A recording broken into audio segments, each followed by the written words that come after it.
Excelentíssimo senhor Dr. Cláudio Pacheco Prates Lamáquia, presidente do Conselho Federal da Ordem dos Advogados do Brasil, na sua pessoa saúdo todas as autoridades nominadas pelo protocolo. Excelentíssimo senhor Dr. Ricardo Breyer, presidente da OAB Seccional do Rio Grande do Sul, na sua pessoa saúdo os presidentes das subseções, colegas de diretoria e conselho. Excelentíssimo senhor Dr. Luiz Pelizer, vice-presidente da OAB Seccional do Rio Grande do Sul, na sua pessoa saúdo os advogados e advogadas presentes. Em nome da minha esposa, Débora, eu gostaria de saudar os familiares, amigos e demais presentes nesse ato. Senhoras e senhores, colegas, o tempo passou e voltamos para o mesmo lugar. Como um navio que zarpa do porto em direção ao seu destino e depois retorna, assim nós partimos e agora voltamos. Em 2013 partimos e na jornada de 3 anos várias foram as experiências. Ser dirigente de ordem é um privilégio, mas como um navio em alto mar somos desafiados, exigidos, experimentados e às vezes surpreendidos a tomar decisões que somente o exercício da função nos alcança. Tudo porque a Ordem é uma das entidades mais respeitadas deste país. Assim, começo pedindo perdão pelas vezes que não respondi de acordo com a história da Ordem e com seus ex-dirigentes. Mas gostaria de destacar que, apesar das tempestades, chegamos aqui novamente. Essa conquista não é de uma pessoa ou de um grupo, mas de todos, advogados e advogadas, que de alguma forma contribuem para fortalecer o exercício da advocacia e, por conseguinte, a própria ordem. Nesta embarcação, só não navegou quem não desejou. Visitamos quase todos os escritórios de advocacia dessa cidade, sem distinção, e registro que sempre fomos muito bem recebidos. Ouvimos atentamente as reclamações, sugestões e constatamos as necessidades da advocacia em Uruguaiana. Destaco que a diretoria e o conselho local foram indispensáveis na condução de temas relevantes à advocacia e à cidadania. Certo também que a seccional, presidente Breyer, foi uma parceira importante e, como disse em outras oportunidades, determinante na nossa recondução.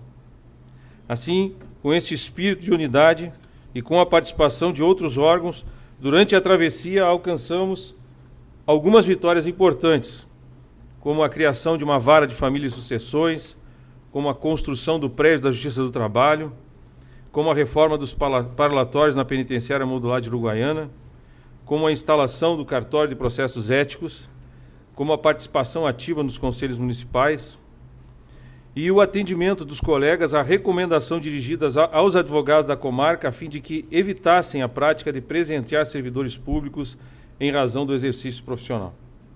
A participação de todos, portanto, foi e continuará sendo decisiva para que consigamos, em que pesem as diferenças, unidade, compromisso, respeito e lealdade.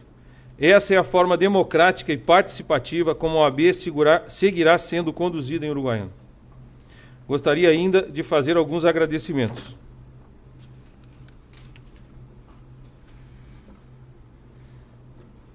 A Jesus Cristo, seus princípios e ideais são para mim como farol para a embarcação.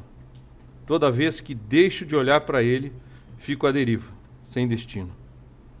A minha família, e na pessoa da minha esposa Débora e das minhas filhas Mariana e Carolina, agradeço a todos os familiares dos demais dirigentes de ordem. Débora, meu amor, somos aqui um hoje, como em tudo. Compartilho contigo a alegria desta oportunidade. Lembro que justamente neste último triênio enfrentamos o câncer da tua mãe e o falecimento dela. Enfrentamos o ninho vazio da separação das nossas filhas em razão dos estudos, mas vencemos. Te amo muito, mais hoje do que o dia em que te vi vestida de noiva, vindo em minha direção na igreja.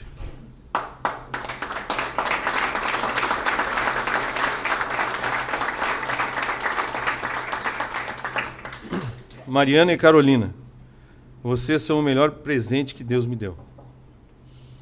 Meu livro de fé diz que Deus nos dá mais do que pedimos ou pensamos. Vocês são a prova disso. Sempre sonhei com filhas. Vocês são muito melhores do que qualquer sonho que eu tive. Colegas de diretoria e conselheiros, com vocês enfrento qualquer tempo em alto mar. Muito obrigado pelo tempo, pela disposição, comprometimento e paciência. Dr. Ricardo Breyer, nossa gratidão ao apoio que temos recebido da seccional. Nosso trabalho tornou-se mais eficiente com a proximidade e cumplicidade que construímos.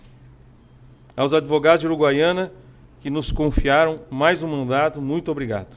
Aos funcionários da subseção da OAB de Uruguaiana, a Rosane, Kátia e Micael, nossa gratidão e reconhecimento pelo trabalho que desempenham diariamente. Ao Dr. Cláudio Lamacchia, nossa sincera gratidão. Hoje é um dia inesquecível para nós e, por mais que celebremos, não será suficiente para demonstrar o significado real desse momento. Hoje foi possível conviver com o senhor por algumas horas e parece que o senhor nunca saiu de Uruguaiana. Voltei 9 anos atrás, em janeiro de 2007, e vi a mesma disposição, a mesma humildade e a mesma sabedoria. Por isso peço vênia para compartilhar uma breve reflexão que tem cercado meus pensamentos nesses dias. O poeta italiano Dante Alighieri escreveu na sua obra Divina Comédia que na porta do inferno está escrito: perdei, ó vós que entrais, toda a esperança. Para Dante Alighieri, o inferno é sinônimo de desespero. É o lugar ou condição onde o mal dá a última palavra, onde não há esperança, onde não há possibilidade de mudança. Seria como se congelássemos a vida do jeito ruim que a vida está para sempre. Perdei, ó vós que entrai, toda a esperança. No século 450 a.C., um homem chamado Neemias recebeu a notícia que seu país estava em ruínas. A notícia que recebeu informava que as muralhas e os portões da capital do seu país estavam derrubadas. Naqueles dias, as muralhas serviam de proteção, e por isso havia insegurança. Eram diante dos portões que os julgamentos ocorriam naquela cidade, e por isso havia injustiça. O quadro da cidade foi descrito para Neemias como absoluta miséria. Neemias, ao ouvir este relato, deixou a cidade de Suzã, que ficava a mais de 1.500 quilômetros de Jerusalém, e foi reconstruir os muros e os portões. Neemias enfrentou oposição, mas terminou a reconstrução dos muros e dos portões em 52 dias. Presidente Lamacchia, estamos na miséria. O Estado não atende às necessidades mínimas. O único hospital da cidade uruguaiana agoniza, enquanto o Estado permanece indiferente. Não fosse a benevolência de alguns dessa cidade e a dedicação da provedoria, hoje capitaneada pelo Dr. Eduardo Velo Pereira, há muito teria fechado as portas. Mas não só permanece, como permanece atendendo 94% dos pacientes pelo SUS. Chega-se a faltar medicamentos para os que vão buscar tratamento para o câncer. Fato, aliás, que a mídia noticia em todo o país quase que diariamente. Presidente, estamos na miséria. As muralhas estão derribadas. Hoje é o Dia Internacional da Mulher. Veja como está o Estado, veja como o Estado trata as vítimas de estupro em Uruguaiana. Não falo do tratamento dispensado pelos policiais e demais servidores, mas falo das condições precárias do local onde são examinadas. Estamos na miséria. As muralhas e os portões estão derribados. Outro dia, um jovem se suicidou em frente da sua casa em Uruguaiana, mas num primeiro momento a polícia suspeitou de homicídio e, em razão disso, pediu a presença da perícia no local. Os peritos, que foram chamados de outra cidade, chegaram depois de 4 horas no local. A família e os vizinhos tiveram que conviver com um cenário dantesco. Estamos na miséria. As muralhas e os portões estão derribados. Por conta deste cenário e de outros tantos, muitos estão perdendo a esperança. Passam a acreditar que não há perspectiva de mudança no Brasil.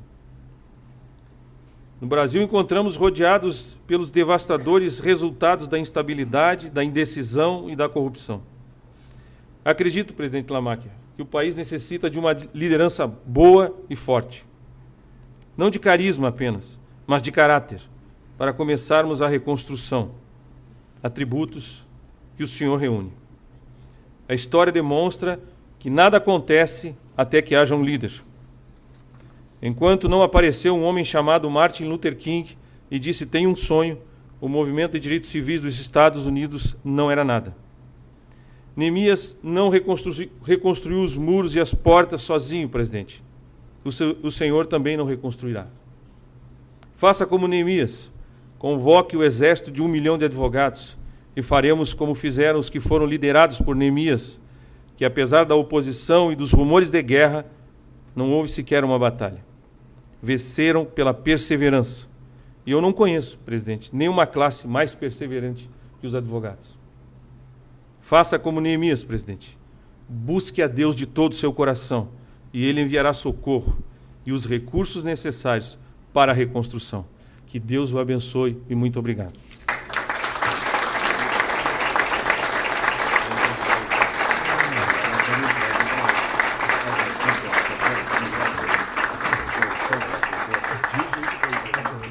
Presidente Lamáquia, nós gostaríamos de lhe entregar uma singela homenagem para lembrar desse momento especial que nós estamos desfrutando juntos e que o senhor leve também a sua família o nosso fraterno abraço e o reconhecimento da renúncia de dias e momentos também especiais, né? Como hoje, por exemplo, que o senhor deixa a sua esposa, suas filhas para estar aqui conosco.